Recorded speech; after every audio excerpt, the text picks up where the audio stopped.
electron long combustors that used to be used on spacecraft satellites, etc.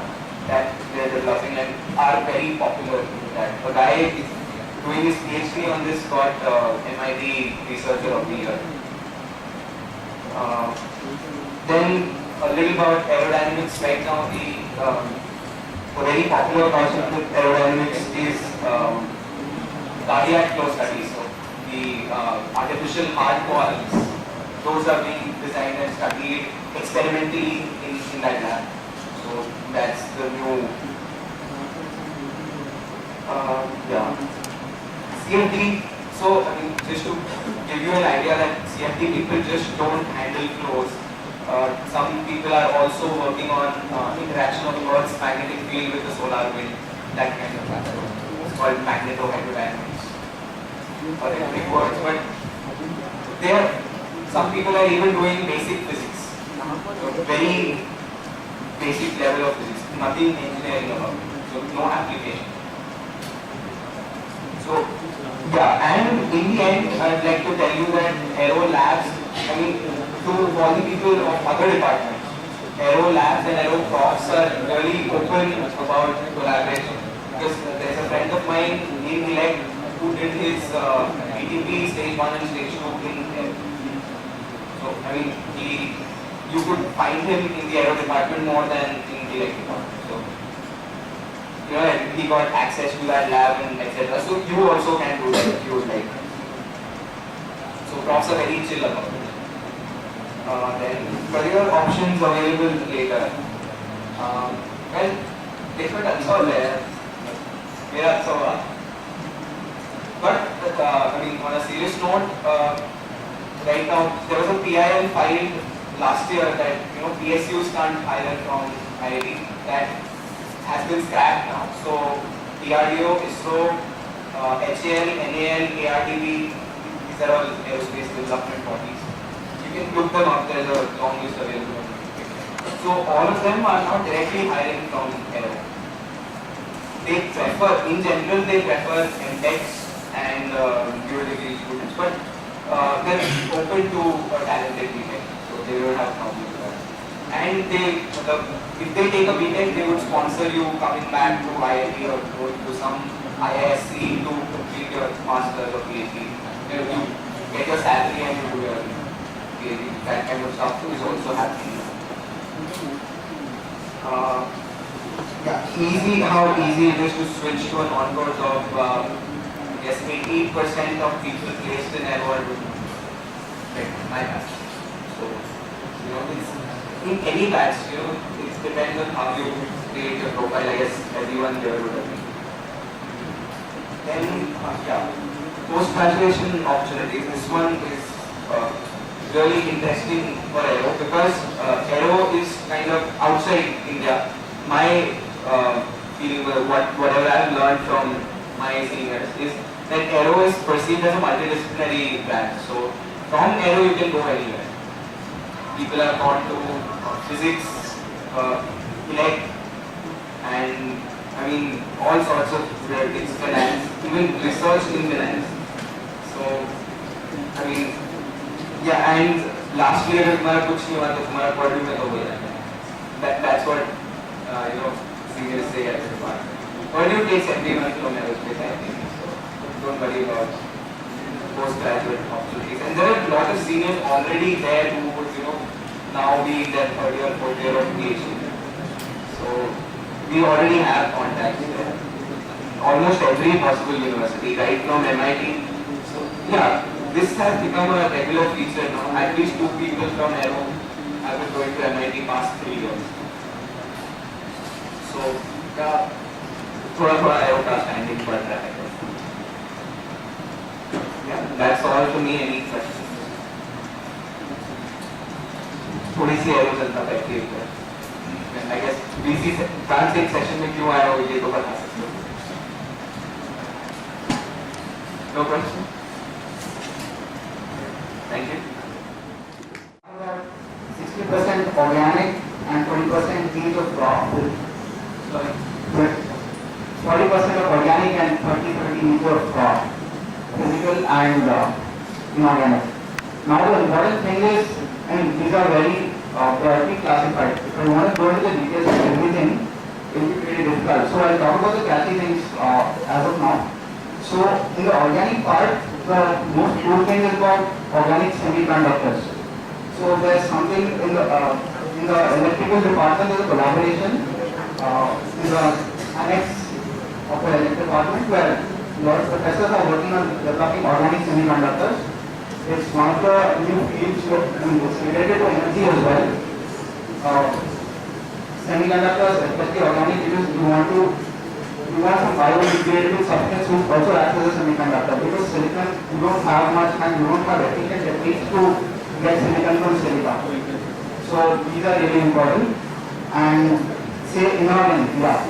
So meta comes into the picture when you take inorganic because a lot of material science, again, involves say aerospace and other places. You actually, meta is a really important aspect, especially state physics. The solid state physics and other aspects are like very, very much interdisciplinary. Almost any field would require such a thing. And yeah, so if you want to relate electrical to chemistry, there's something called as VLSI design. Probably you could learn. A lot of chemistry goes into designing circuit chips, which is like anything, say the laptop or anything of that sort, you really need to know your basics. And then yeah, theoretical and physical. So chemistry being an experimental science, I wouldn't say you have as much theory as physicists have, but the approach basically deals with understanding molecules. And so basically you work on something called as the electronic structure theory, where you use quantum mechanics and try to model the electron as if you take it an abstract concept, it's a wave function. Basically, if you do quantum mechanics, you will understand that. It's pretty abstract and you need a lot of math to actually understand what's going on. And so you can even bring in math if you would like to. And yeah, so one of the cool projects would be, say, natural product synthesis. This is really important in drug design. So drug design as of now is a $1 trillion industry because it takes about 10 years to actually design a drug and bring it into the market. So there's a lot of money if you're really interested in that. And then there's something called as gas-phase spectroscopy. There in the spectroscopy you look at molecules in solutions or something of that sort. But here you take a single molecule and then record the spectrum. So it involves a lot of deep understanding of theory as well as designing experiments. The setup itself costs about 5-6 crores and it's really sophisticated. And then chemistry also has relationship with biology and physics in this particular problem, which studies the protein folding problem. So given any sequence, you need to be able to talk about how do you tell what is the 3D structure of the protein and how it flows into that particular structure. This question covers a lot of biologists, physicists and chemists. So the chemists do experimental part, harmonics and theory. And yeah, what are the career options available? Yes, research is really interesting if you want to learn about, if you're curious to know things, or if you really want to understand a particular concept over there. And other options always include non-code, yes, startup, IAS, CAD, whatever. Yeah, and how easy is it to get a non-code job? I'd like to talk about the placement stats for the past 3 years, not including this one. It's like 92, 87.5 and 72%, which is pretty good compared to other departments. Rest have app. Yeah, the rest have app, yes. And yeah, what are the units that generally you go? There's a lot of competition. Say Chicago is the second best theoretical institute, and for experimental, there have been people who go to Stanford and Cornell, and there has been so far one except by Berkeley, which is the best theoretical institute in chemistry. Yes, that's pretty much. So, any questions?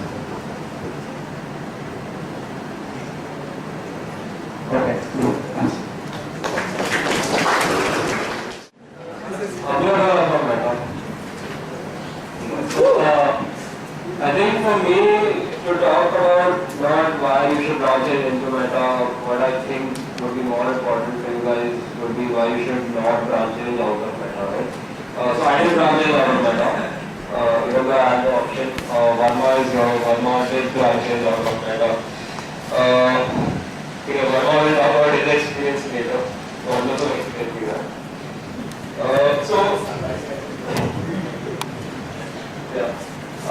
I think before I start with the question, the most important thing is I'll just share my personal experience as to why I didn't branch out. Was that when I looked at the list of departments, I was very unsure about what engineering I wanted to do, what my future plans were, right? I didn't know what I wanted to do. And when I looked at the list of departments, I didn't think any of them were something that I was more interested in than what I was doing right now at the end of my first year. My roommate was in engineering physics. He was definitely interested in electrical. He branched into electrical engineering. He is happy now. But I was not sure. So I just thought that, I had a high CPA at the end of my first year. I thought this is something that I'm doing well at. Why change the whole thing? And I don't know how the other branches will be. But, so that was my personal experience. At that point, I did want to pursue a non-core job.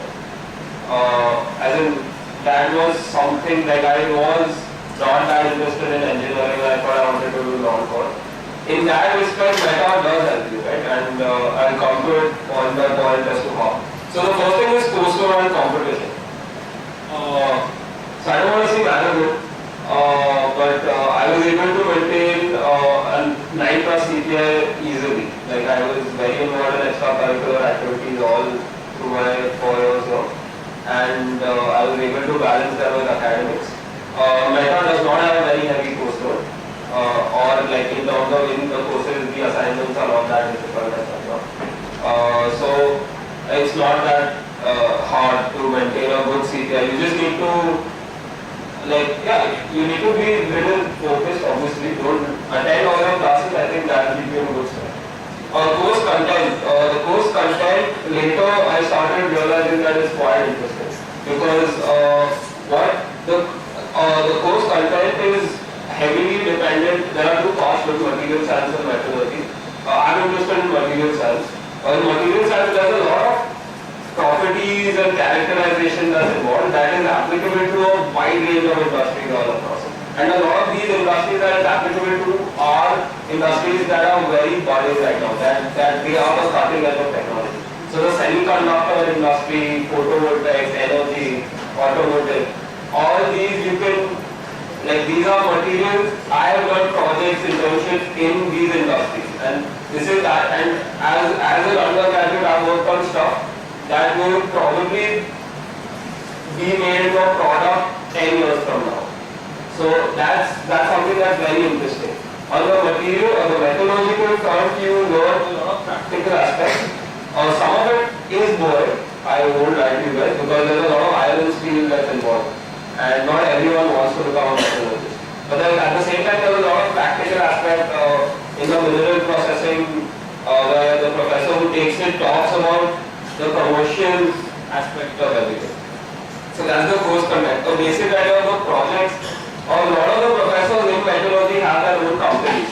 So for example, Bhargav sir has a company that works on ceramics and dye-sensitized solar cells, where he is trying to commercially launch these products.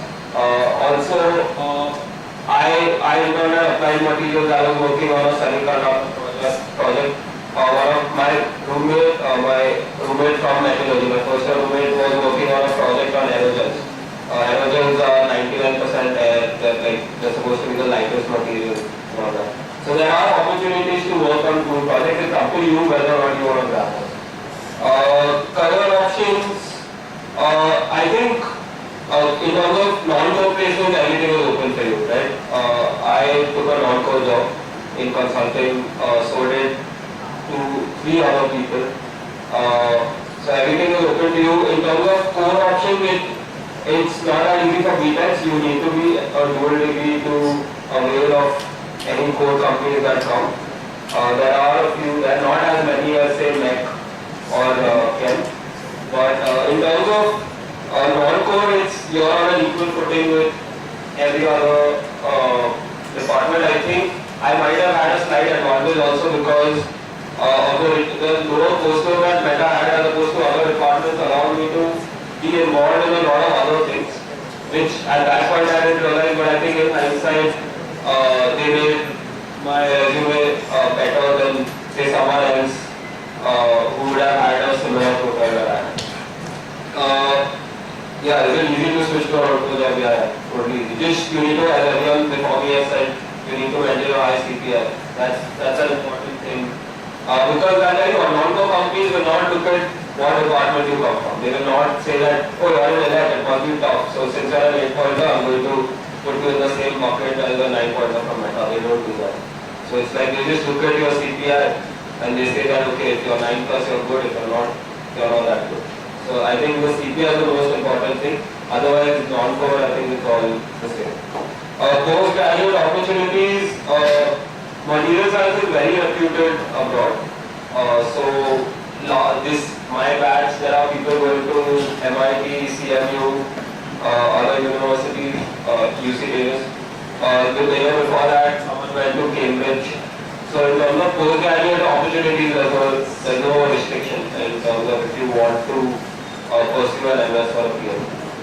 Then, yeah, as I said earlier, there's a lot of good research going on. If that's something that interests you should go for that. So to sum it all, I think if you're unsure, I'd say stick with it. But if something interests you more than Meta does, then go for a branch. Is what I. That's it. Any questions?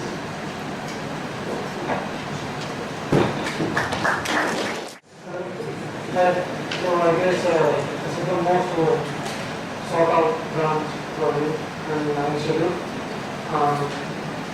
So contrary to popular belief, it's not that it's not what normally people believe it to be.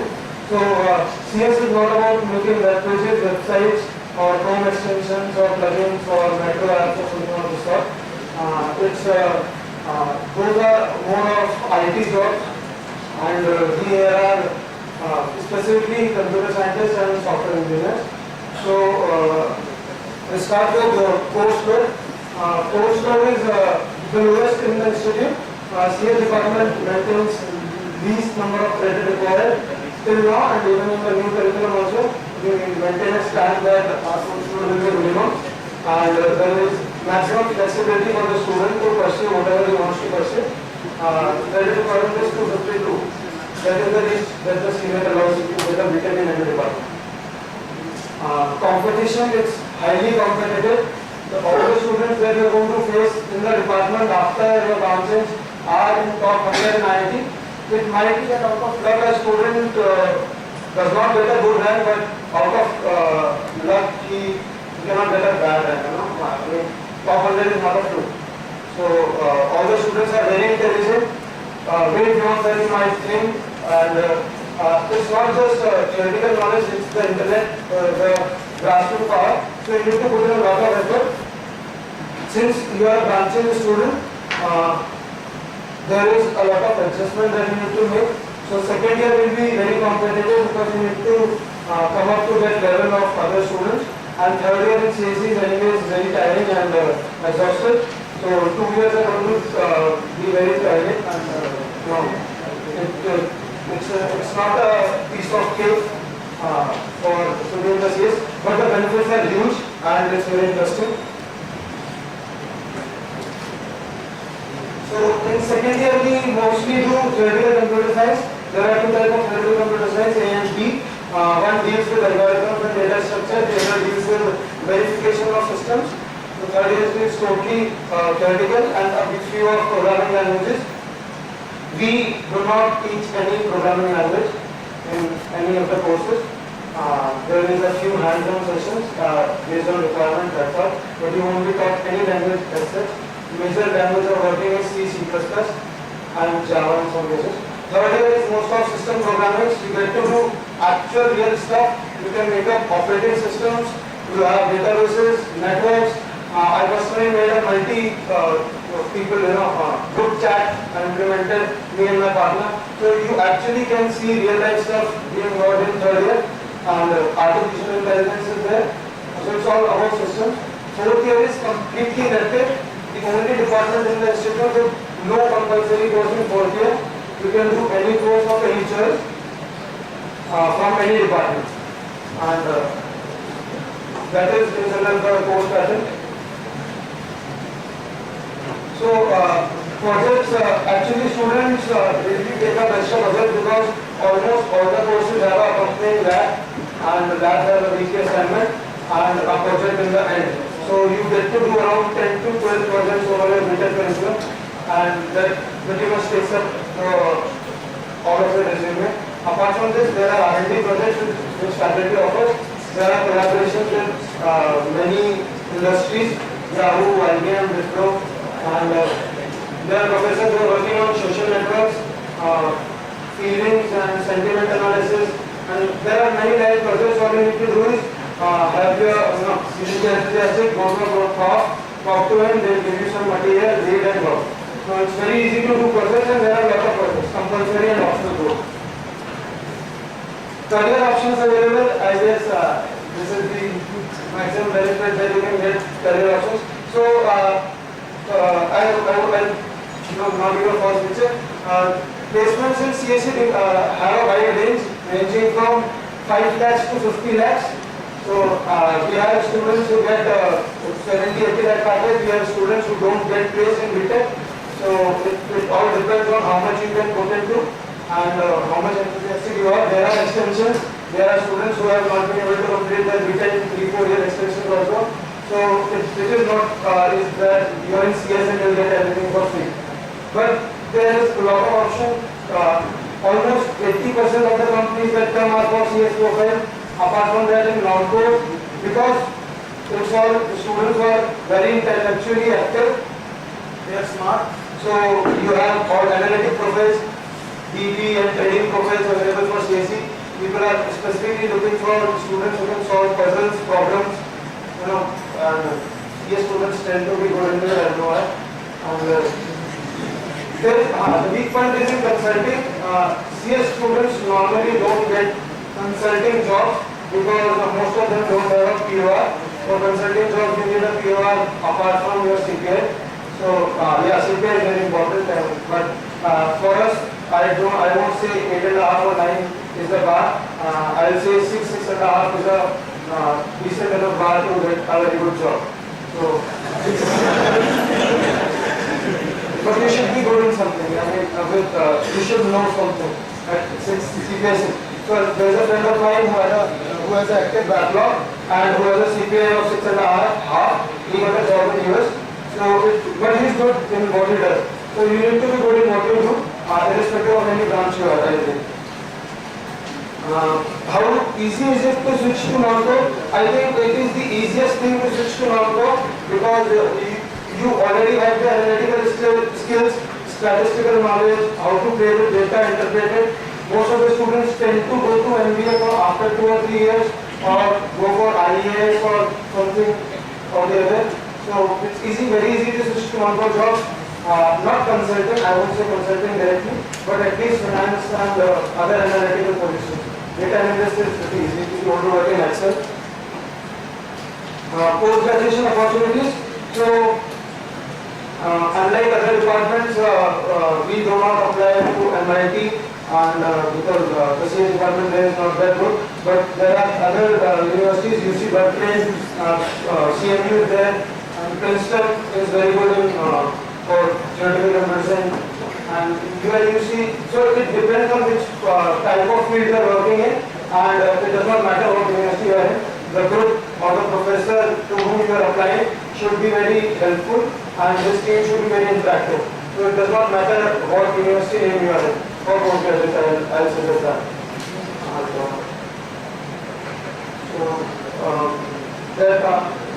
The figures might vary. Last year there was a sudden change in the branching rules, so it was a huge rush into sales department. Also as of now we have got 87 students from IT sales and 9 students from branch change. So it forms a batch of 96 with almost 5 or 6 backlog students in every course. So you will be a batch of 100 and And the factor 100 means you can imagine the attention per student by the teacher is pretty low. So you have to put in a lot of effort. Most of the students study on their own at their home. So it's a lot of self-devoted work. Rather than no one is going to say you that you have to study. It does not matter for any opinion. There are students from various departments, Select, Metas, MSc, and I think there has been a student from MSc also. There is a student from Meta last year who changed into CSE. And you will have to put in a bit of effort. It's not going to be really easy. You will have to put in effort. But it's really fun and there are a lot of benefits. If there is any specific questions I would like to answer.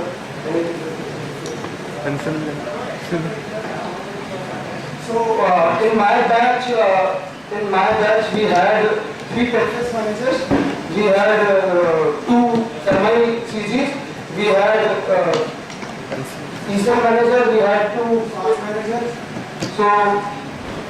So I think in all possible genres we had managers and CGs. Tech First OC last year was from CS, Vishnu Mahajan, if you know. And there has been Jisha Shivamani is from CS, and previously GS5 has been from CS. Before that also GSH has been from CS. So there is nothing like if you are in CS. So it's not like if you are from CS you cannot take PORs or you cannot be exposed. There are a lot of people who are in Inter ID. I guess they don't want you to listen. There are a lot of people who are in Inter ID who are from CS. So it's not really that you cannot do extracurriculars. You can do extracurriculars. There is ample of opportunities. No, it does not really. They are not just so Shivamani is 8.8. The Tech First manager I am talking about is 9.4 and ESOL manager is 9.4. So all the MICGs are 8.7, 8.8. So it does not really matter. So you just need to be intellectually good. You need to be interested in the subject to get a CPL. You study one week before that something that is good.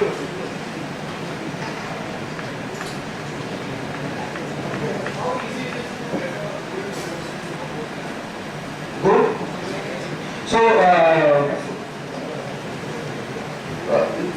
think you should have a research group. I mean, BTP at least, and maybe a couple of projects and a CPI of 8 plus should be there. So you can get into a team. So if you have got into a particular journal, then it's really easy to get into that journal. So not all journals are easy. Like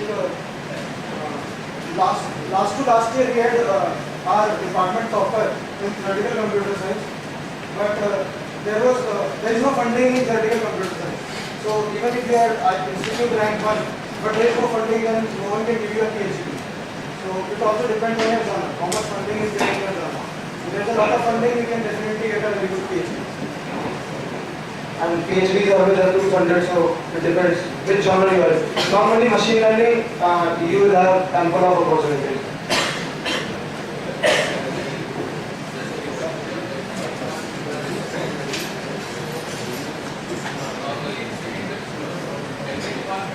So for DIC, you will have to manage your DIC on your own to be formal.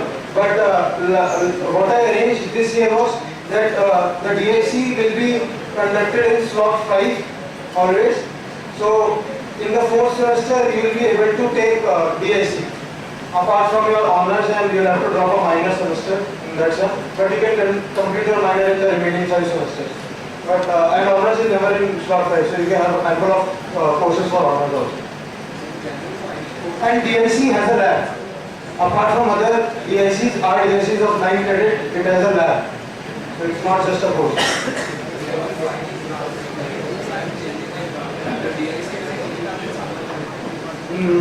It depends. So the summer courses idea is that the course should be running in summers, and there should be at least 5 students who are willing to register for it. So if the course is running in summers, you can take it you can take it. Ideally, the institute allows you to take it, but CS department maintains a stand that summer period is pretty small or pretty less for you to grasp it completely. So a student who is taking the subject totally new, fresh, then we don't allow him to take it summers. You are supposed to take it in regular semester work.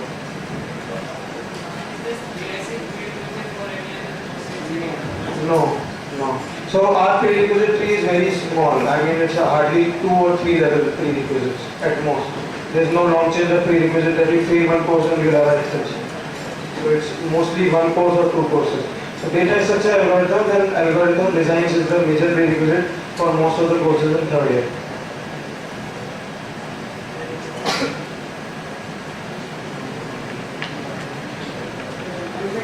Anything else?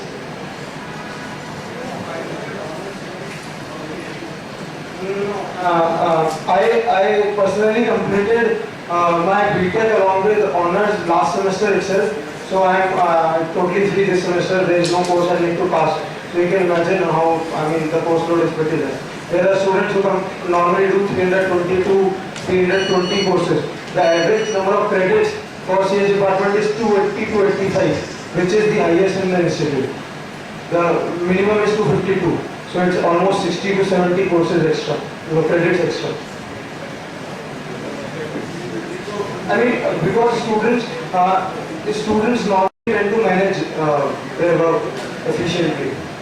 It's not difficult. I'm not saying the grading is easy. We'll have only out of 100 students, at most 5 to 8 will get a A square. That is almost 5 or 8% only. So it's not easy to get a 10, but it's not really difficult. There are ample of lab courses, there are institute electives, so somewhere or somehow you can easily maintain a SPI of 9 every semester and an overall CPI of 9.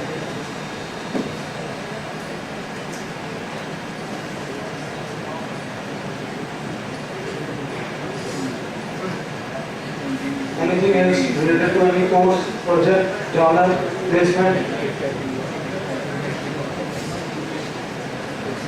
That'll be all. Thank you. How many of you are already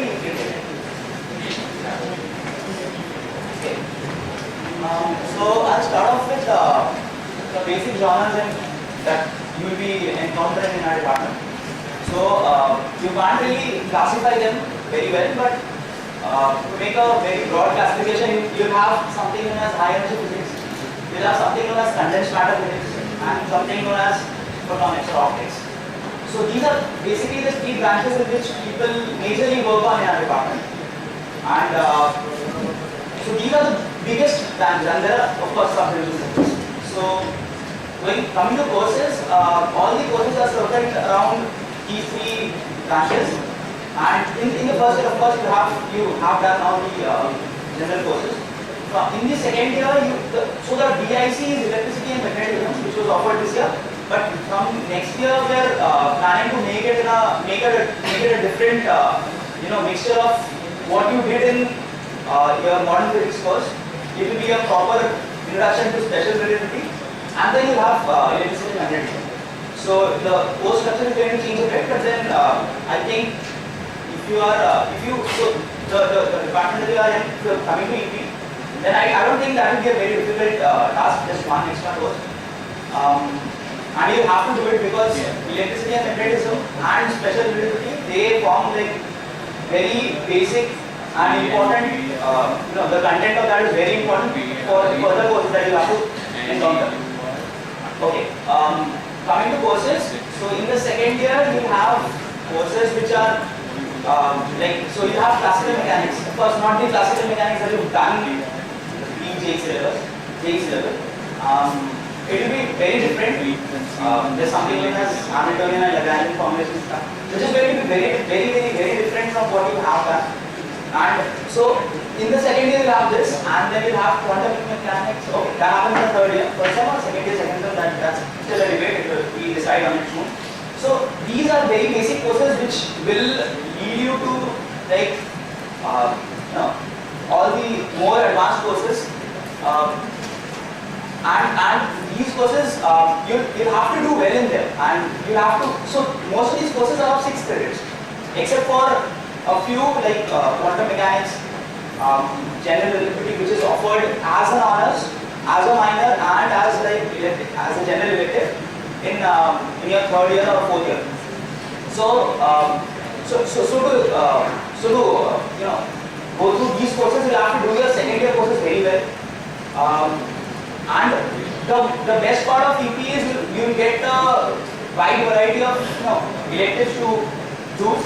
And if you are not in the EP department and you want to take a minor, then you still have a big bag of courses to choose from. And there are lots of people from EP, from CS, from Elect, from MEC, even from Meta who do minors in our department. And the best part is that we tune, so there is a classical mechanics even for people who are doing minors, but that is tuned down a lot so that really it isn't really a hardcore, like you have to do lots of math and stuff. It's basically tuned down so that you don't really have to face that proper difficulty which an EP student has to face. Because what we are taught is so that we have to apply it like to much tougher courses as we go to progress along. But for minor students, it's tuned down to a much lower level. So in that sense, a minor in physics in EP or in physics is going to help you a lot, and it's going to be simple as well. But if you are in EP and the 3rd year and 4th year courses are not really going to be a cakewalk. Firstly, the competition is high, probably not as high as CS, but it's still going to be high because so you must know that the dot product of placements and EP is almost 0.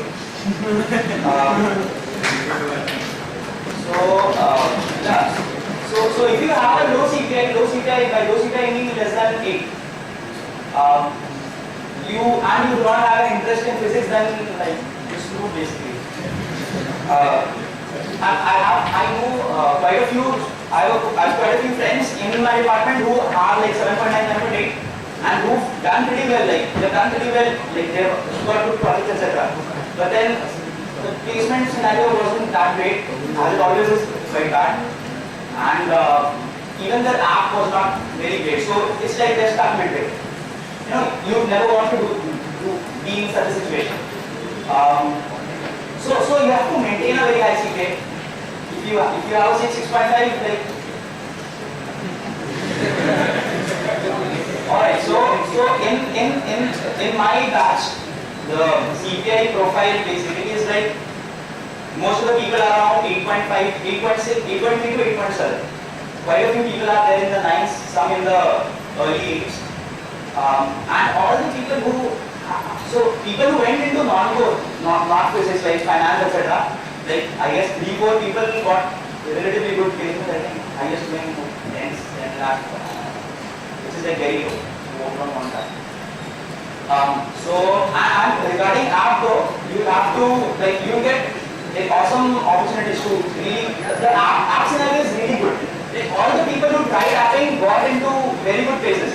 Like in my batch, even in our senior batches, people have regularly gone to MIT. Okay, Harvard, not many people have.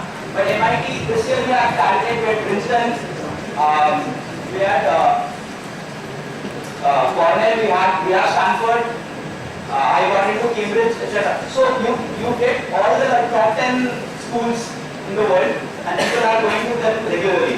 So in that way, the app scenario is really good. Although of course you have to maintain a CPA of about let's say 8.5. Okay. Apart from that, projects and internships. Like again, it's very simple to get interns and projects of course are there. But interns also, the project scenario is really good because so if you want to do a DTP or generally a project, any semester project, you have PIFR close by. So even if you do not get some project in the department, you always get an option to fall back to PIFR, and there are those are people there who do really good experimental and theoretical work. So that way the project scenario is you can do like loads of projects during your 4 years. Interns like few people went to like Europe and to US And people have actually gone to places which like most people actually dream of. Like I had a dream of like going to CERN, the LHC, and I actually went there. So it was a dream come true. People have gone to Formula, people have gone to Stanford, etc. for interns. Like the intern scenario are also very good. Like, 17 people from my batch went for like, these are interns. So out of okay, Bell Labs. So in fact, there are people who are from Bell Labs. So people who are so there is a professor Rafael Tulsi. He worked at Bell Labs, and people who are so basically the intern scenario is also awesome. So among 23 people, 17 people went for like research interns. Really a ratio. Okay. What else? Yeah. No. I mean, like, but how? Very few people are really excited towards definitely, it is a possibility. Okay, I go ahead with the picture. It's not that bad. The thing is that it's not that bad. But you not want to come to EPS and get into research, so you get into a job or something. If you want to take up a job, if you do not end up not being interested in physics, then I think EPS is not the place to go. If you are sincerely interested in doing physics and digging your face in the equations stuff, you should. Otherwise, if you want to get a job, you should not just come to physics because you can get into some of these zones and you can come into EP. So I have seen 2 people from my junior batch who came into EP and they are like struggling right now with a CPF 7.8, which was 8.9, fell down to 7.8, and they're struggling right now. So it's a bad thing to have sense. I guess nothing happened.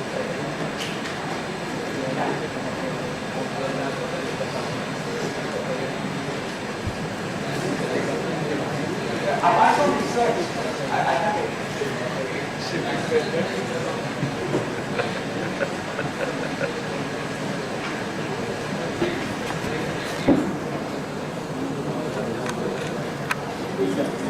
If you are into research, or you can stop research and initially you have to do some research.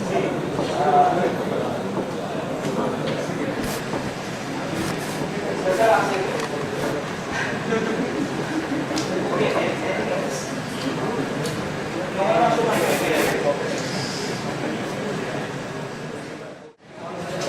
Hi, all of you. So before already spoke about me, I was from Meta and I took a branch in shoe chemical.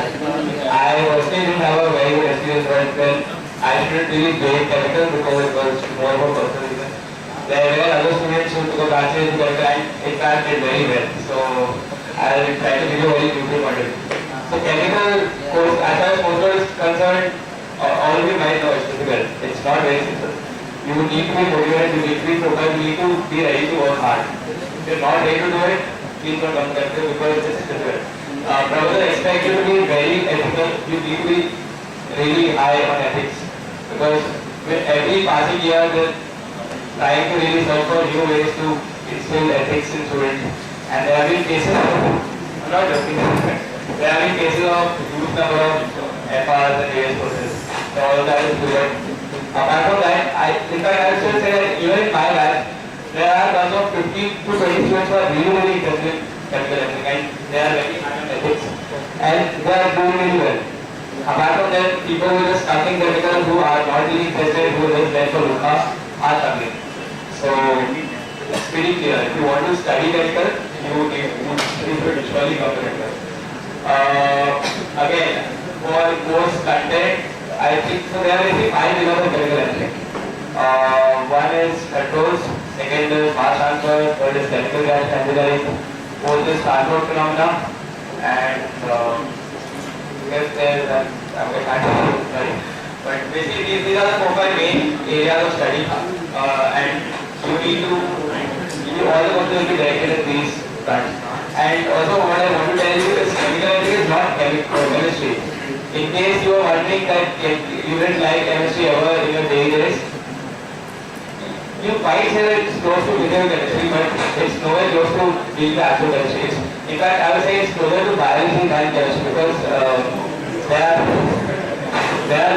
are so all the research aspects of chemical engineering are progressing towards biology. And in fact, if you look at all the universities in the US, most of the departments are named biochemical engineering and chemical engineering. So that's how they are named. Because chemical engineering,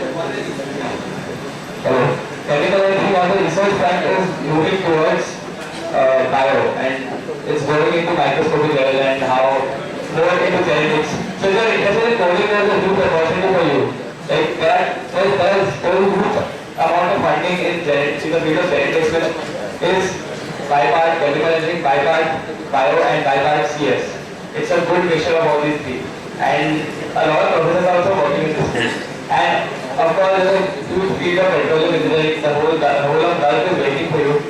Although from the patient point of view, not many companies come directly for patient, but then obviously if you have a will, you can obviously find a way there, and there's a lot of money. I can assure you there's more money in chemical than any other department, and if you even check, out statistics, chemical engineering is the highest paid engineering branch in the US.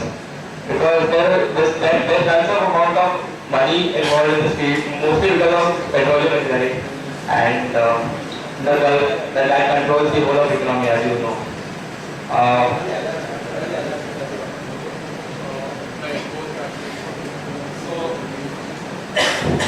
Hello. So again, I told you how there was over 15 to 20 students who are really interested in chemical engineering, and a lot of them have got really good accepts. Like my friend is going to MIT, my other friend is going to CMU. Some of my friends got accepted to Stanford, Harvard. Hello.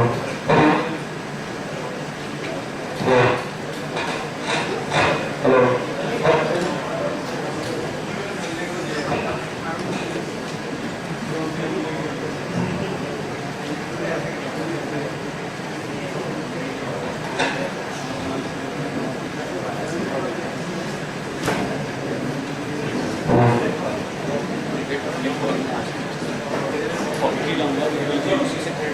For people who did do very well, they got into University of Wisconsin, and so professors have the attitude that if you are really interested in chemical engineering, they'll help you out with everything. The default attitude, the default perspective of those professors is that the default image of the undergrad students in chemical department is that students are not here for study. But once they know that you want to study, they'll do everything that they can. And also one more thing that I'd like to point out is that most of the courses in chemical engineering professors try really hard to make it non-mainstream. As in, I have a feeling that when it comes to departments like Meta, the courses are mainstream, the professors are not interested, the students are also not interested. I might be biased, I'm not sure. I also feel, but in chemicals, professors try really hard to make the courses non-conventional, try out new things in the courses, and they really want you to understand things. So, again, so that really brings out that if you're interested, you should come to chemical engineering. If you're not, please don't. If you're looking to maintain a high CPI, go for a non-core job, then probably you're better off in Meta or civil or some other department where the competition is less, because the competition is going to be high in chemical. At least in my batch, there's lots of competition there. And what else? Any other aspect? Give me that sheet now.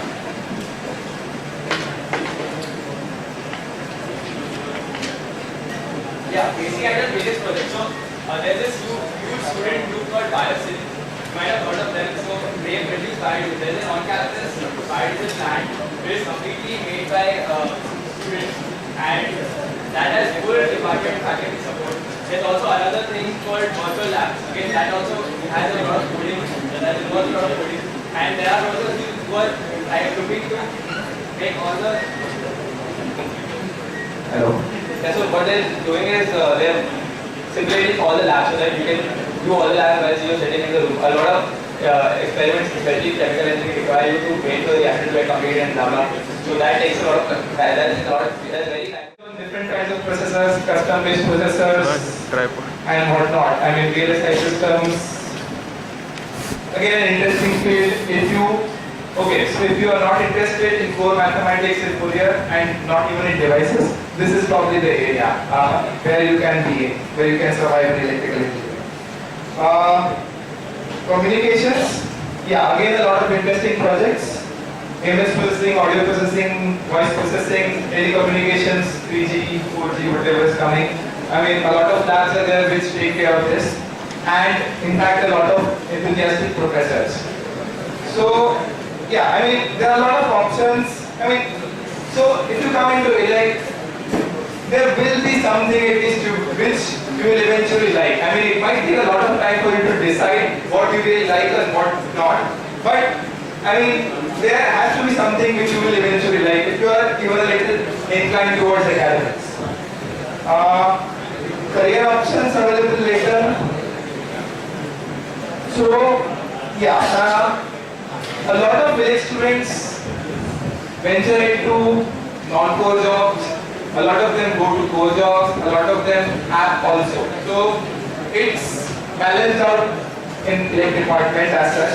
A lot of my colleagues have actually gone into Stanford, MIT, Berkeley, the top-notch universities. So, yeah, I mean, you can really add when you are in elect and you have done some really good projects with professors. Ultimately, it's the recommendations that count. I mean, when you are applying, so it's your relation with the professor, right? And how he considers you, how he treats you, and then how he thinks you're inclined towards research. So it's not difficult to get into universities if you're really, really interested in research, which is probably true for every other department. Non-core options, yes. Electrical engineers, even though I said it's very, very difficult, like the course load is a lot heavy, but it's not very difficult to manage extracurriculars with academics as such. There have been a lot of managers, core team members, the ISMP coordinators this time, again from the electrical engineering department. I mean, there have been a lot of people who have balanced their academics, done good academics and maintained good PR. So, it's not really difficult. I mean, for every department, I mean, it's not really difficult for you to manage PRs with academics if you know what you pass, if you know what you want to do, and if you know how to do, right?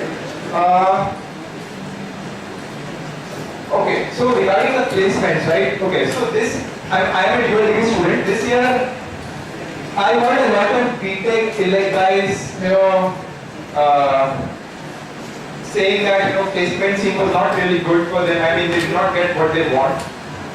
Primarily because, interestingly, some of the non-core companies also opened only for dual degrees and not for BTech. So, for example, Credit Suisse did not open for BTech students. They only opened for dual degree students.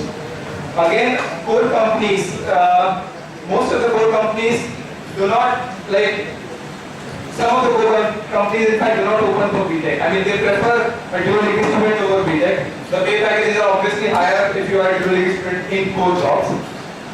But again, core companies, it's not, the number of companies are not as many as CSE. But yes, I mean, a lot of companies do come. So, like TI, NI, IBM, Intel, Bell Labs, Sony Japan, Samsung Korea. I mean, there are a lot of companies which do come to recruit electrical engineers as such.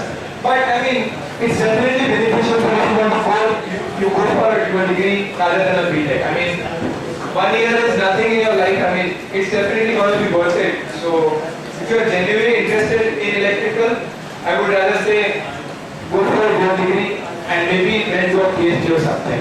Or, I mean, even if you don't want to waste your 1 year also, take a BTech and something like that. What else? Any questions? Advantages of BTech over dual degree. You say 1 year. I mean, not any other that I can think of. So, I mean, say if you're very sure you want to go in a non-core field, there's no point in wasting 1 year and doing your dual degree project, right? And yes, I mean, if you can get into, if you can get into BTech, you can change over to dual degree at the end of 3 years. Again, dual degree also from micro CSP, you can switch over at the end of at the end of third, at the end of third year, right? Yeah, so something like that. You have still 1 year to decide as in which specialization you want to be in. So, I mean, anywhere you come, it's, I mean, what? Why do people prefer BTech over dual? So, I mean, freshers coming into IIT Bombay have a general impression that BTech rank has closed earlier, so that's the reason that I see.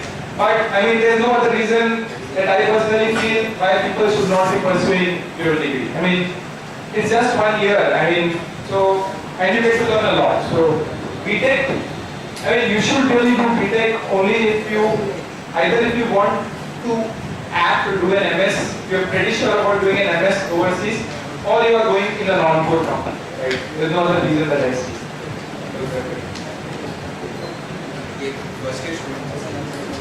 Yeah.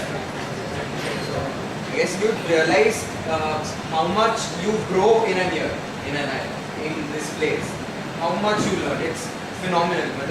You look at the person you were when you came in and what you're now in terms of knowledge, in terms of experience, in terms of this, it's phenomenal. So that's how BTech and BD are doing. So you get 1 more year of this awesome place to go. I mean, the more you stay here, the more you learn. If you're a BTech and you're going to an awesomer place and environment, you grow more.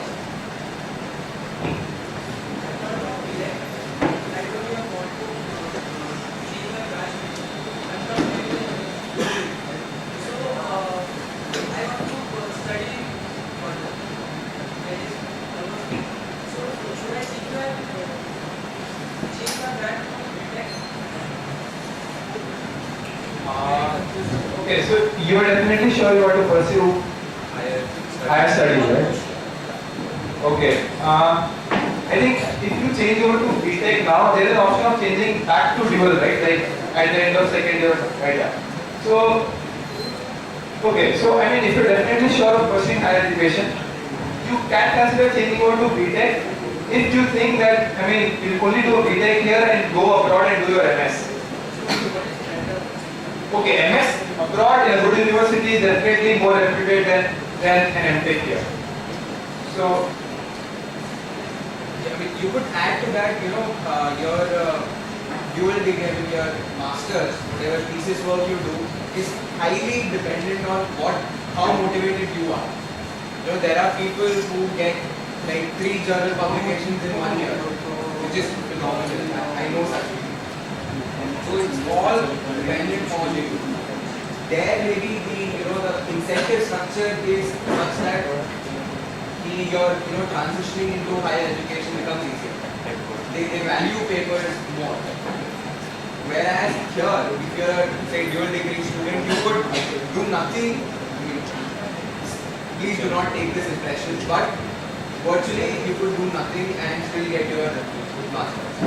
you need to slog a lot there. And they value academics like publishing, as he said, a lot more than they do here. But if you are a dual degree here, okay, if you are a dual degree here, and if you are really working on good projects, you are genuinely working, and you can publish some papers here.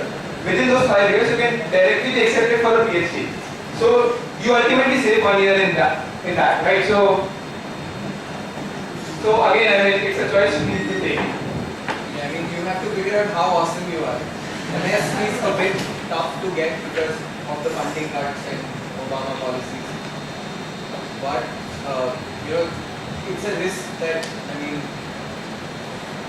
the environments there are more conducive. I would agree because they're somewhat ahead of us right now in terms of infra and the connect between industries and academia. Agreed, they're ahead. So if you do an MS there are chances that you'd be 90%. You can be sure that you'll be better than a MTech from here. But there are always those 10% people who are self-motivated. That actually I know people who have gotten pre-offers from Rocks. please work in my laboratory. We met at some conference and they said, please just do the formalities of applying, I'll do the rest. I want you to apply. I mean, if you work with a professor who collaborates a lot with other universities and he publishes a lot of journals papers, then there are higher chances that you will end up publishing, co-authoring some journals and getting accepted with. Any other questions? Like specific, like load, anything?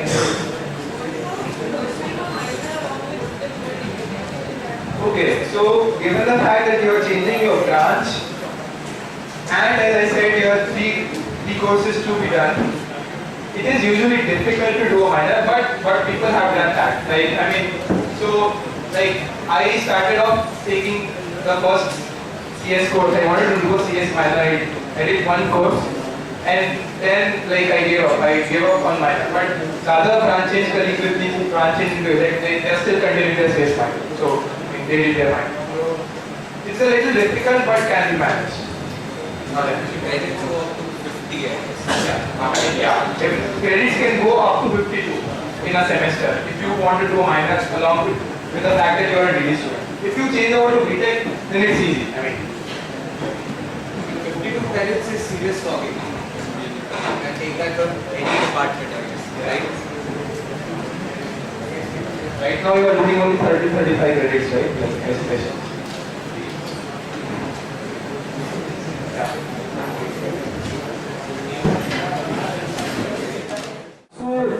I'll straight away come to what is the course load and how much you have to mug up in energy department.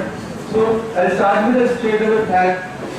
In my department there are 25 students and out of those 14 are 8 plus. So you can imagine how chill our department is.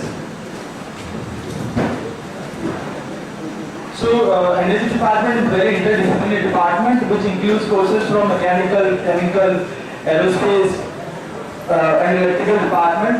It has courses like fluid dynamics, thermodynamics, power electronics, machine designing, etc. There is a lot of freedom to choose electives. So we have to choose around 10 electives which we can choose either from institute as well as department elective. If you are interested in solar photovoltaic, solar thermal, fuel cell, green building, so you can pursue your interest in it by choosing the specific courses with the help of this diversity. Also, labs and projects are designed in such a way so that you get to learn a lot. So, for example, we have an innovation lab in which we are encouraged to take up a project which can be patented. So, 2 projects have been patented from our department, and obviously all have been funded. So that is something interesting about the energy department. Yeah. So what you will be after 5 years when you are in energy department? Yeah. So I would like to mention that energy department does not have any BTech degrees. It's only building department. When after you complete the degree from energy department, so you will be able to. There are tremendous opportunities for analysis, design of energy efficient equipment, innovative financing and project management, and technology development, fundamental research in the field of conventional as well as non-conventional field. Also, as I mentioned that it's a very interdisciplinary department, so you have a lot of opportunities to pursue research.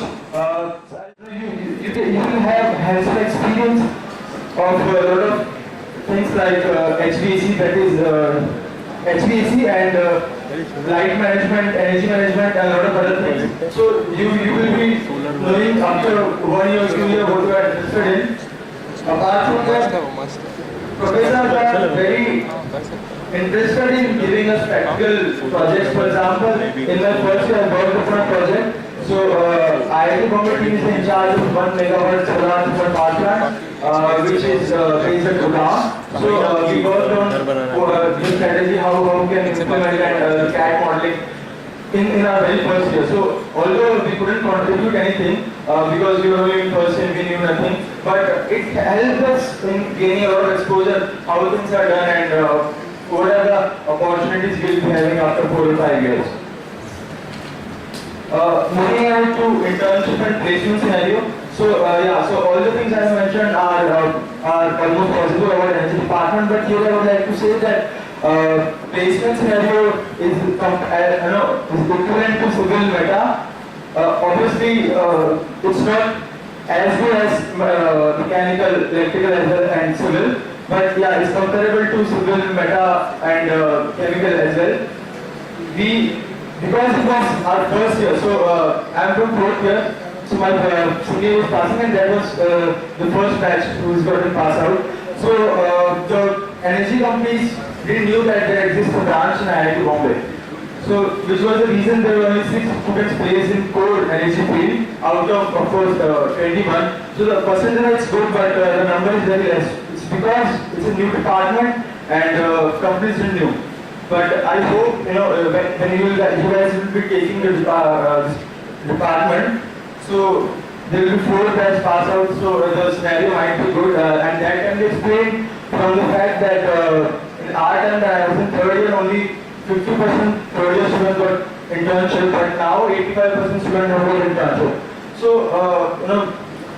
people are knowing this, so companies started to know that there exists a department at IIT Bombay, and also it's the only department, energy department is the only available at IIT Bombay. So this year they're just starting at IIT Kharagpur also, but till now it's, sometimes people, so there was an incident, so I told some people that I'm in energy department, and so they asked, are you pursuing MSc?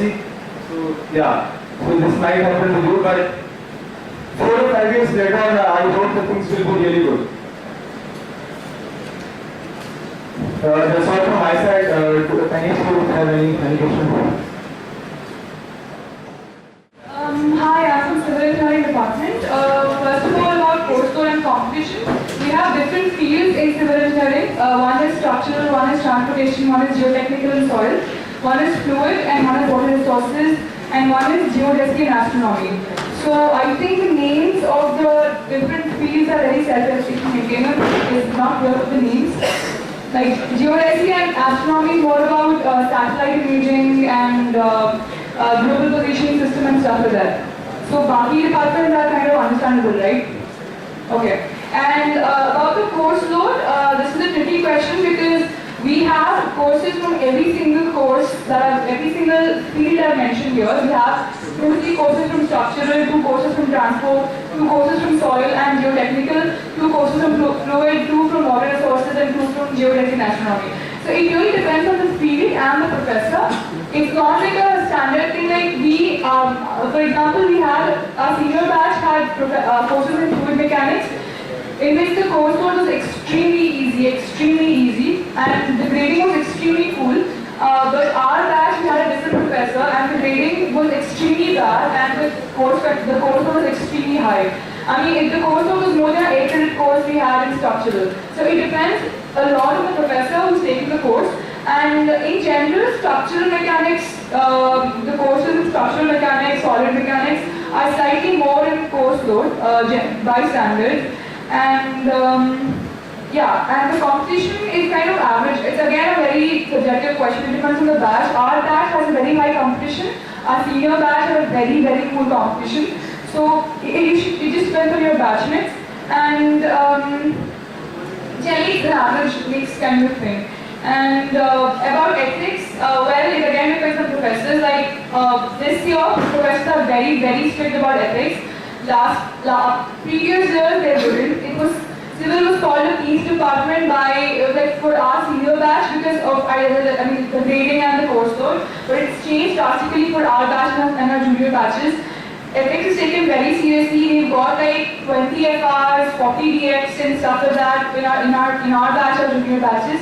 And people need caught for putting mobile phones on the desk and stuff like that. So it's kind of changing in civil. The new department undergraduate committees become very strict about it. So it kind of depends on who your professor is.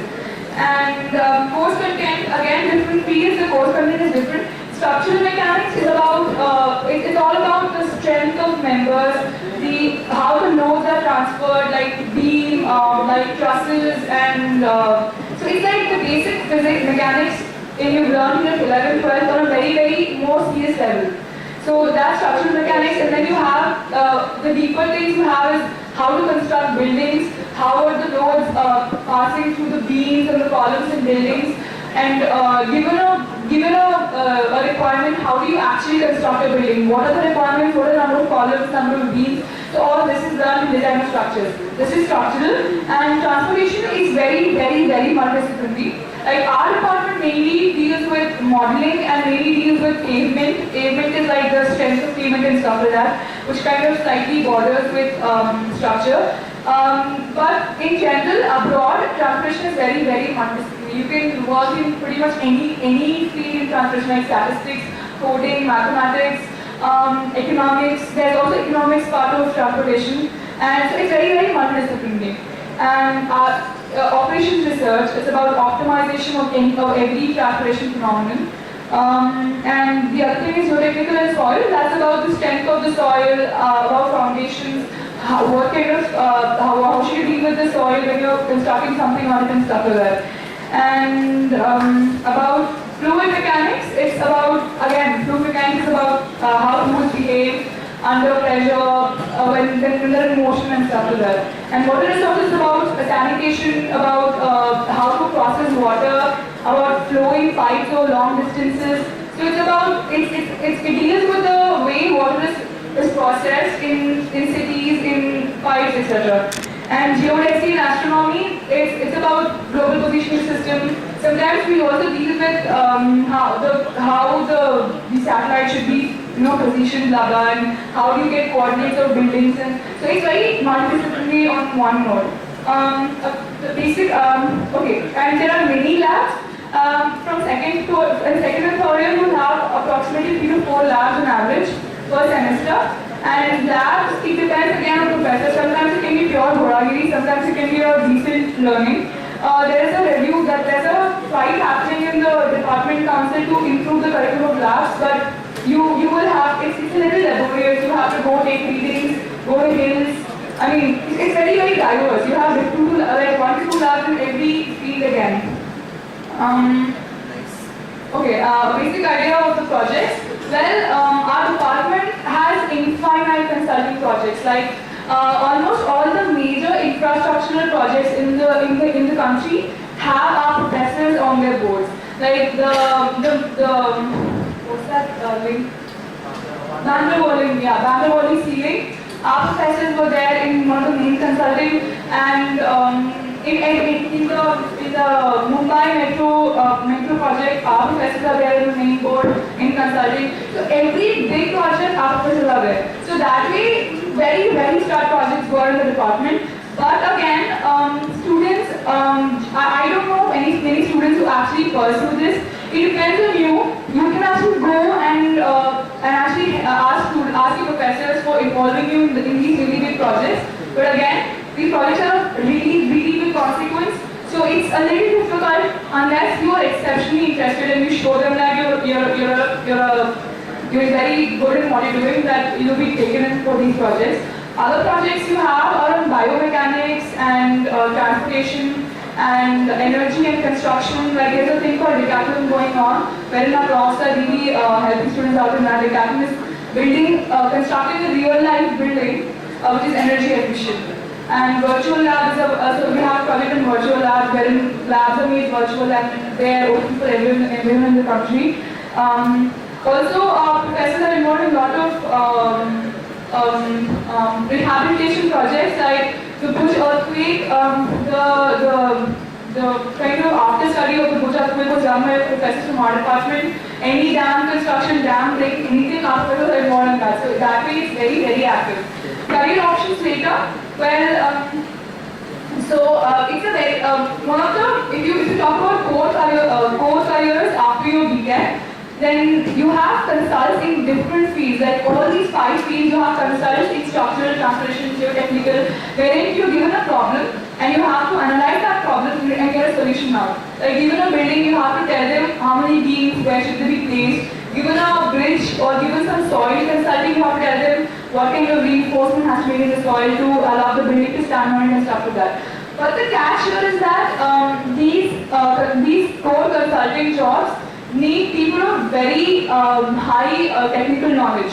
So after a B.Tech, you pretty much be given a job as a trainee where you will be taught rigorously for 1 to 2 years, and they give you very basic and kind of chimney projects to work on. For 1 to 2 years, you'll pretty much be just learning and not doing anything substantial.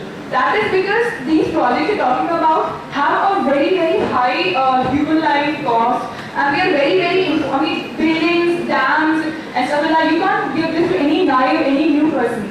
So, that's why, because you don't really contribute much as a freshie, as a graduate from B.Tech, your pay is not that high. But I know people who read, and the kind of career options right very well with age. Matlab, after 5 to 6 years of experience in civil, and if you do well in civil, I mean if your consulting is really well, then I know this for sure that at least structural consultants are paid like shit. Because they give you a design, you have to, and once you're certified to approve a design and you sign up for that design, you give them like lots and lots of money. So that way, the career options are very attractive, but again, you have to be really patient with civil. You can't get like instant 10, 12 lakh pay job immediately after you graduate. That's the reality for sure.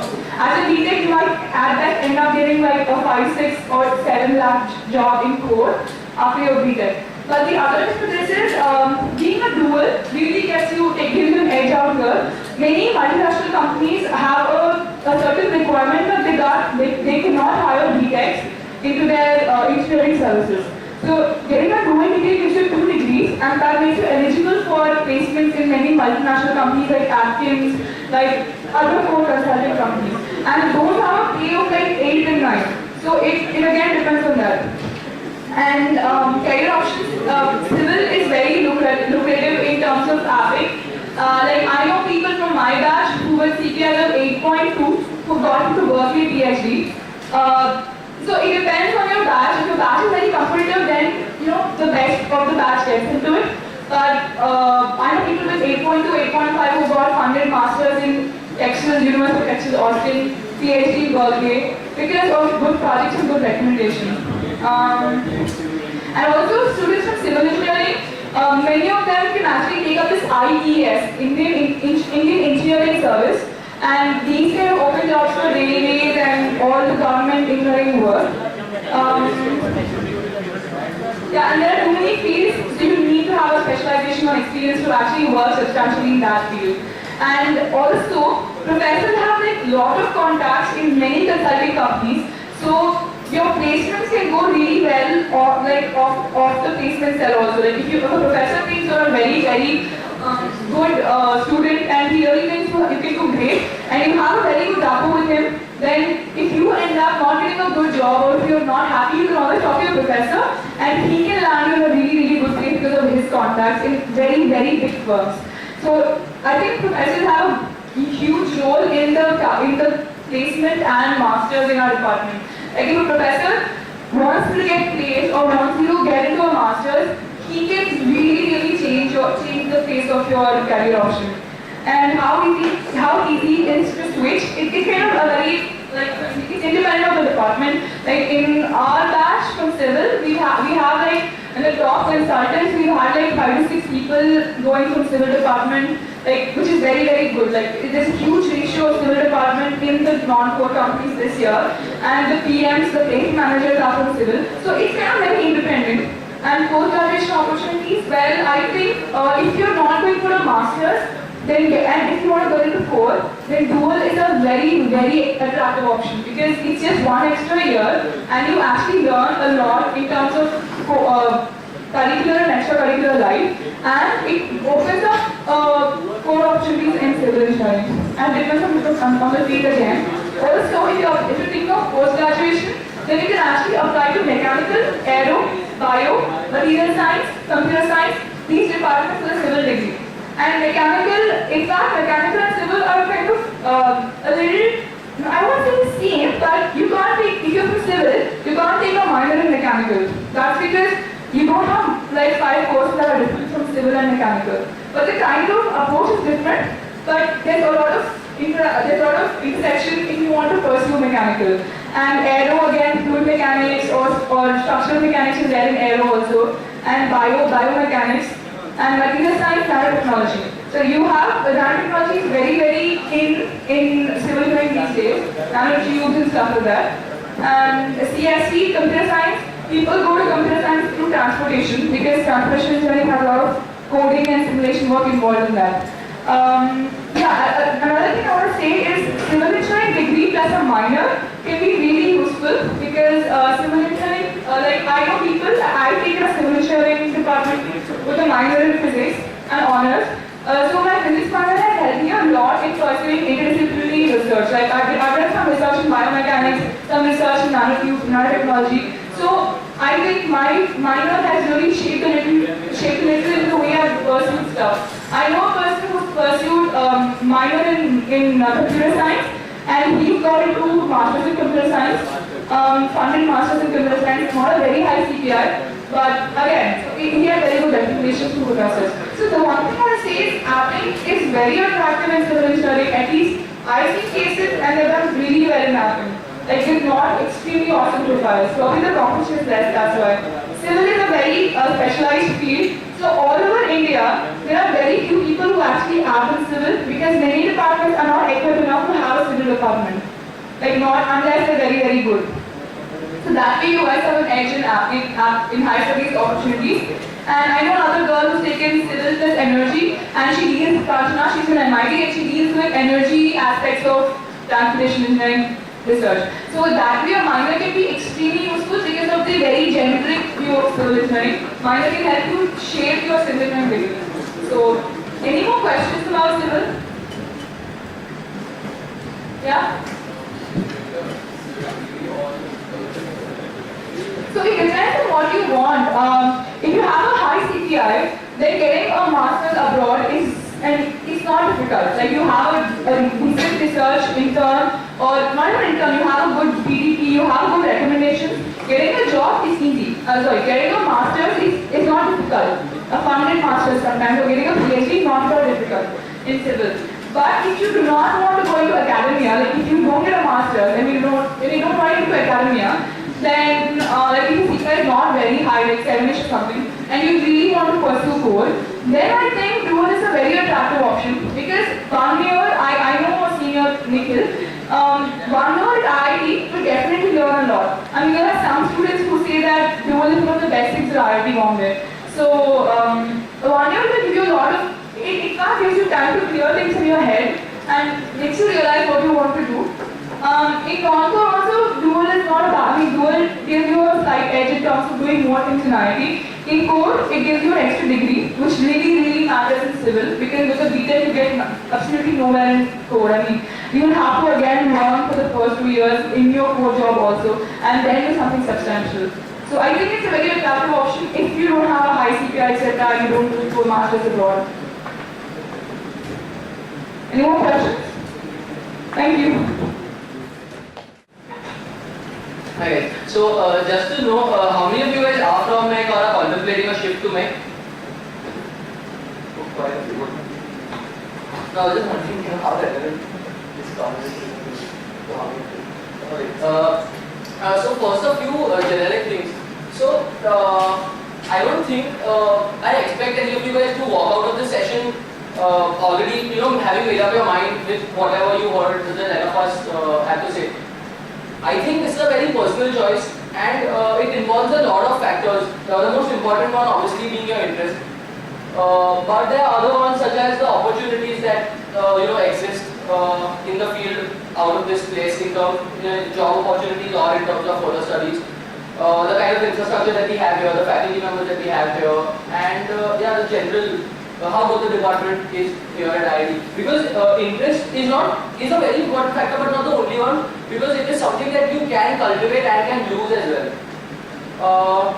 So what you guys should be doing is, use this. You heard a lot of different opinions here. You gathered a lot of information. But what you should do now is go on to speak to a lot of people from the department you are in and are planning a shift to, and make a more personal decision. Because I heard you ask something about shifting to a DD. So there's no one right answer for everyone.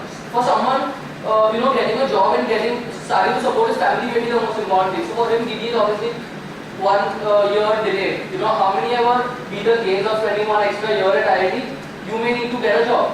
So it's a very personal thing. So yeah, keep that in mind.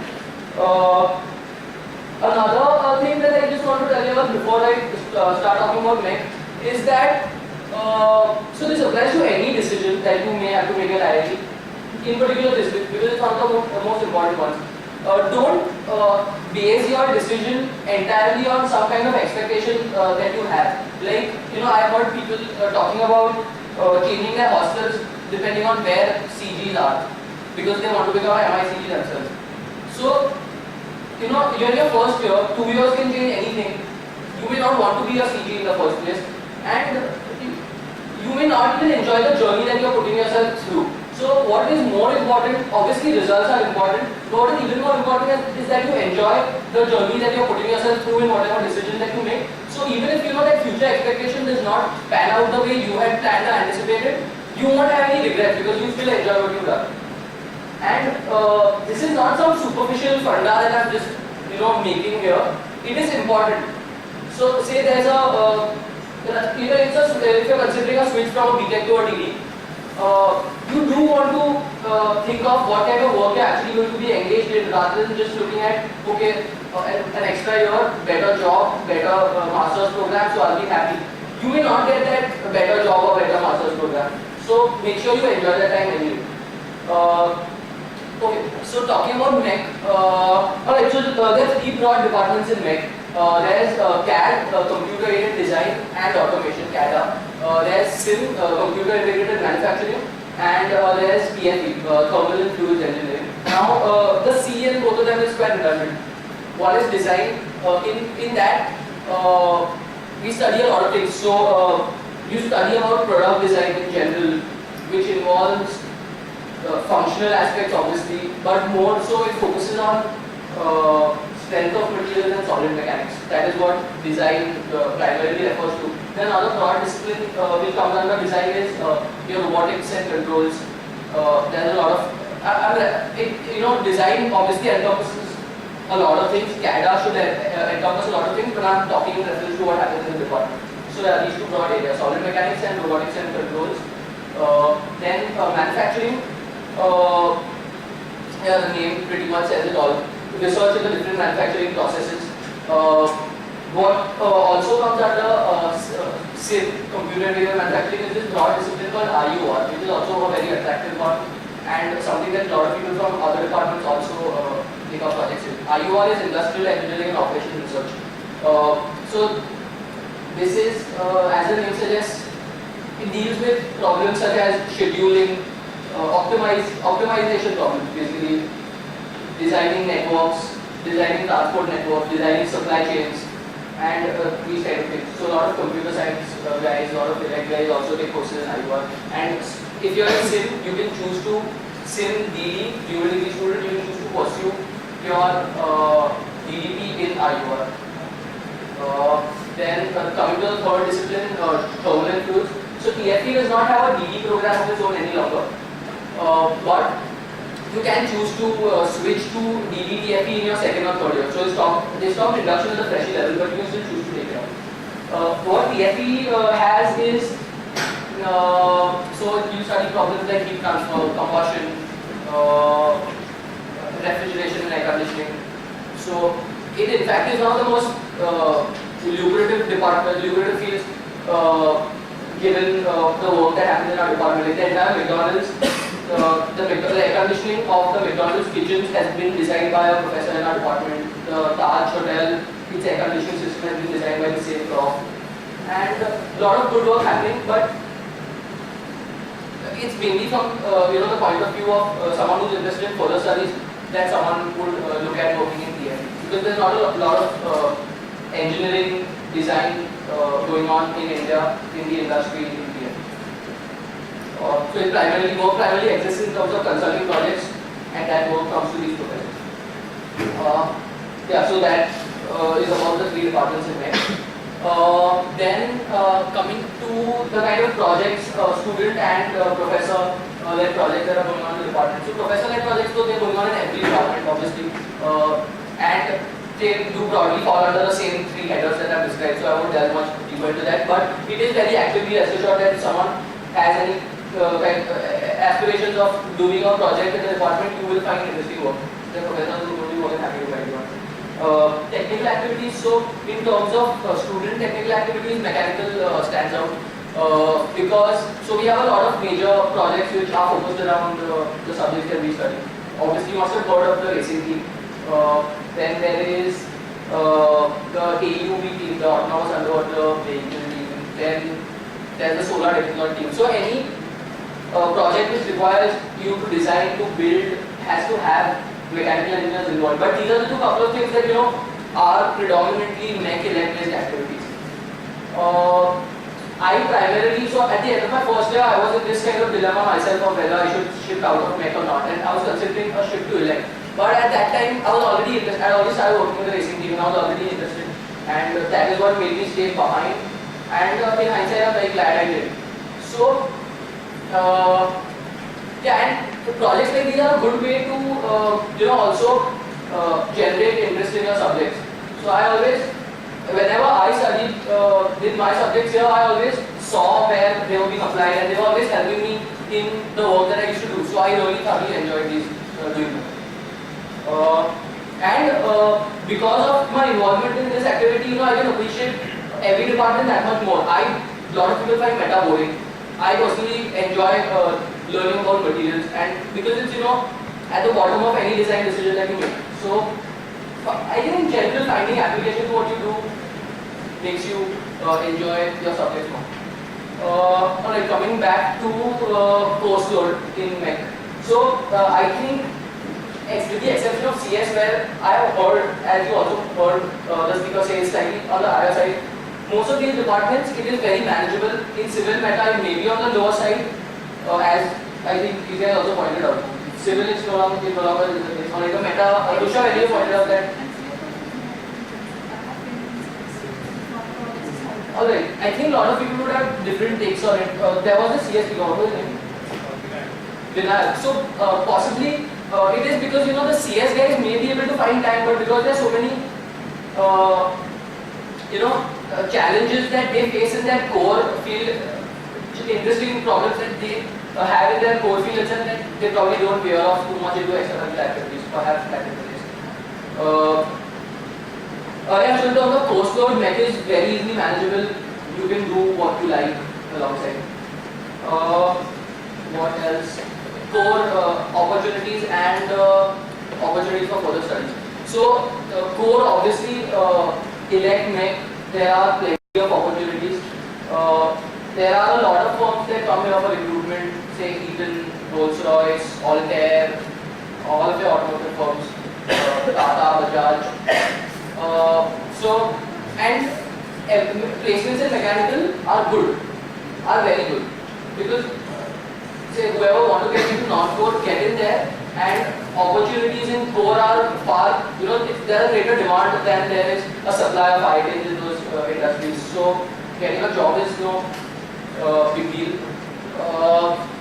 Non-core, they all pointed out, it's pretty much the same. It does not matter which department you are in. It's just different genres within non-core require different skill sets, and that is a different conversation. What else do we need to cover? Courses. What about them? How easy is it to switch to a non-core job? Switching is out of question. I mean, it's about choosing as you graduate, so it doesn't matter what department you're in. Career options available later. They're not talking about apping. So the apping scene is very good as well. Overall, mech gives me a very, very positive vibe on all fronts. I don't think if anyone is interested in mechanical, be rest assured you will be happy with what subjects you do, with what infrastructure you see, with what opportunities exist in future. So in terms of apping, this year I have a batchmate who going into, I can think of someone who's going to MIT, who's going to Stanford, who's going to Berkeley, who is got an admit to Cornell, Purdue, UIUC, pretty much everywhere. They have good mechanical engineering departments, and they do select students from our department each year. Anything specific that I am missing that you would like to know about? Regarding the DIC? Okay, so the DIC is structural, it's very simple basically. It's a kind of a repetition of what we do during the JEE days. You'll be studying about trusses and you'll be doing some basic, you'll just be doing more complex FPDs. You'll be learning a little bit of vibrations. So, your doubt is with regards to having missed it and how easier because it would be to cover it up later. Yeah, it should be very easily manageable. Regarding the slot timing and actually what happened is like one college that covers a lot of so they asked the professor to CPI. He said So C1 was not a prerequisite, but in terms of slot clash, I don't think anyone could, the department I'm sure tries to do its best to try to avoid these kind of slot clashes, but it won't happen most likely. If it does, then it always, C1 does run in the summer a lot of times, because two of the departments, civil and like share this. So, yeah, they do so, professors are very good, like they are in every other department. There is no particular issue there. Do you have a specific question with regards to grading? Grading is fairly good. Coursework grading, I think, I thought I answered the question well. It's manageable. I mean, when I say, you get a good grade with a decent amount of effort. Nothing noteworthy there. You'll do well if you put in the right effort. Because the PS 105 course, you won't have to do that if I want it to do. That is one technicality I would not be sure of, but I think not a prerequisite for any. No, definitely not a prerequisite. I think there is something like that. I don't think that would be the case. Okay, so BTech and DD. So in fact, I did apply to a BTech, but I did not get it then because it wasn't this flexible at our time. In hindsight, I feel that this fifth year I added a lot of value to myself personally. I have learned a lot of things and no regrets. In fact, I personally find the DD program, as she pointed out, to be slightly better, but for different reasons than what it was intended by the institute. I thought that 1 year really gave me a lot of time to do newer stuff in IIT, to take some time out for myself and think about what I really want to do in future. You have a lot of time on your hands to just pursue things that interest you, which these 4 years go by very quickly without you getting a lot of time to think about the decisions that you've been making. It's just that things just go move clockwork, whereas this fifth year kind of clears everything. So it is definitely a very good thing. It is definitely a good program. That extra fifth year means that you do a dual degree project, which is it's like your master's. You do a very major project. You have the opportunity to publish papers out of it. So if you're looking at pursuing some MS or PhD program, your prospects only improve. If you're looking at doing a core job, then lot of companies open up only for MDDs, not for MBTechs. For the simple reason that DD is more well versed with the subjects, right? And if they can get good DD students, why will they go for MBTech? So you have more options in the core field. In terms of non-core, you have an extra year, and that makes a huge difference. But extra year, for non-core, if I'm not interested in the core, does a non-core isn't it a 1 year waste or something? 1 year waste? No. It's like in any other year in which you pursue what you like, get better at it, and it'll only do good, it can't do bad. It's not something that you can be sure of that, oh yeah, my placements will improve, let's shift. But they can't get worse, they will only improve. I am a chemical engineering student. And for me, I don't know if I like chemical engineering or mechanical engineering. Okay. So just because my CPI matches with these statistics, should I change to mech? No. So, not just because you think you can get it, should you switch. that is what I tried to say right at the very beginning. I think it has to be a very well thought out decision. You do need to speak to a lot of people. I understand that it's very difficult to understand whether I'm going to like civil, whether I'm going to like chemical or mech in the years to follow. So I personally feel that interest is always generated when you study and when you work hard. You will find interest. I'm sure had I shifted to elect, I would have been interested in my subjects. Just that I wouldn't have been able to play as good a role with what I intended to do with the racing team. So it's a personal thing. Think of what it is in IIT that has interested you. What is it that you really want to do next?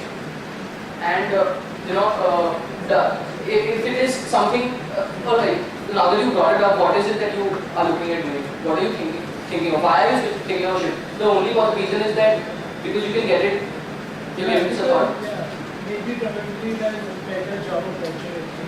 And Okay. figuring out that both are equal, I'll switch to the one which has better job opportunity. Okay, so your experience with the DIC has been good, not extraordinary, not good or bad. It's just DIC like any other was- course.